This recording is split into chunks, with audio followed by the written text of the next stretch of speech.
Whoa, that's not a boat, Plave. That's a tree fort on steroids. Did I just land in the Bible? Wait, hold up there. That's a BOOT? That's a whole apartment block made of logs. Okay, yeah, this went from vacation vlog to emergency survival doc in under 5 minutes. The sky is leaking. Okay, no big deal. Just casually inside the most famous floating zoo of all time. That goat just winked at me, I swear.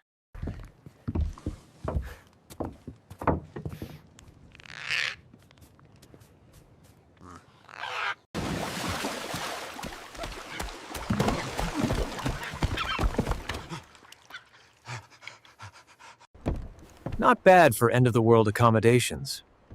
Cozy. Smells like giraffe, though. Oh, this escalated fast! If I drown in biblical rain, tell the forest I tried. Oh, this escalated fast! If I drown in biblical rain, tell the forest I tried. This is the wildest boat trip I've ever taken, Sesedzjang. And I've been on a duck paddle boat. Oh!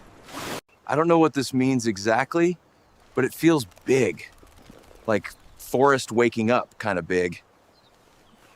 Fresh air. New Earth. No Wi-Fi, but still worth it.